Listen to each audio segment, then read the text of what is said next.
Hi, I'm Jason Rubin from Naughty Dog. We're here today to give you a behind-the-scenes look into the making of Crash Bandicoot 2: Cortex Strikes Back. Crash Bandicoot 2 has a very refined gameplay. We took the response we got from players of Crash 1 and the knowledge we gained in creating the first product and sharpened the focus of gameplay in the sequel. Well.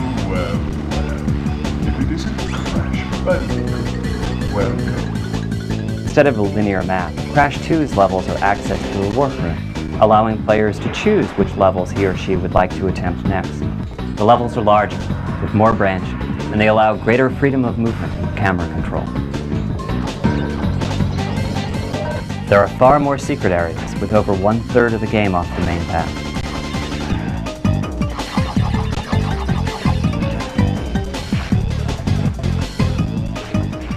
The art's changed drastically between Crash 1 and Crash 2. Crash 1's engine was thrown out. Crash 2's engine is totally new. It allows us to have more polygons in the background, more frames of animation in Crash, more detailed environments, and the ability to do neat environmental effect things that bring the viewer in, bring the player in, and make them feel like they're in a real environment. It has procedural rain, which is actual 3D raindrops that come through the environment. When the camera looks down, the rain actually moves as if it's in 3D, and you're looking at a down angle with the rain. On a snow level, when you're running into the snow comes at you and makes you feel like you're in the level. We have a specular renderer on our gems, which allow the gems to look like gems as opposed to look like really flat shaded things rotating. We have reflection effects in the ice that make Crash Bandicoot and everything else in the environment reflect in the ice, making it really feel like ice. We've been able to add a whole slew of new things to each and every level based on the fact that instead of saying, okay, let's go make Crash 1.5, use the same engine, make some new levels, we did Crash 2.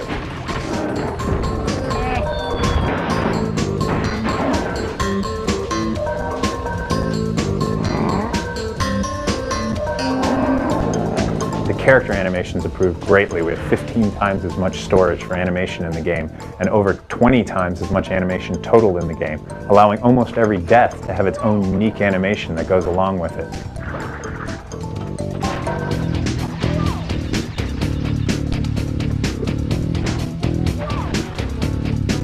Not only can you walk, jump, run, but you can also ride on the back of a bear cub. You can run away from a boulder. You can ride on a jet ski. You can ride on a jetpack that's actually free floating in zero gravity. You can do a lot of things you never did before, and you can do a lot of things that you've never seen before in any other game.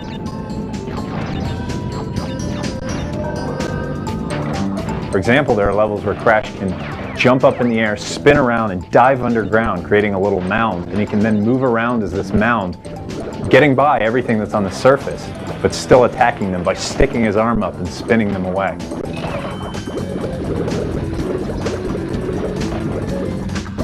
One of the cool new things in Crash Bandicoot 2 are the lip-synced, like, holographic characters in the warp room.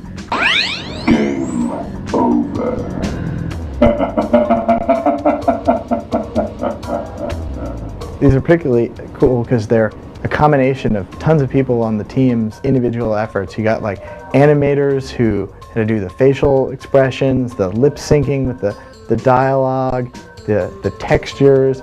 They had programmers doing like the holographic effect, the lens flare, audio, video spooling, and lip syncing. And it all comes together and brings an artificial character to life in a way that I don't think we've seen before in video games.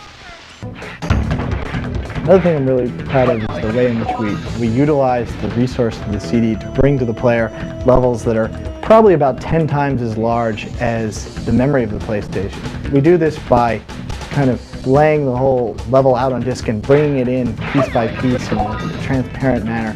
This is a really complicated, tricky technology somewhere between spooling and virtual memory, and it enables us to use the CD to bring more detail, more game objects, just more stuff into the game.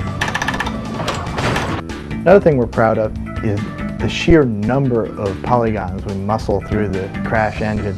Just a real lot of detail on the screen, and I think that we can pretty much say that no other next generation game has as much background detail as Crash does.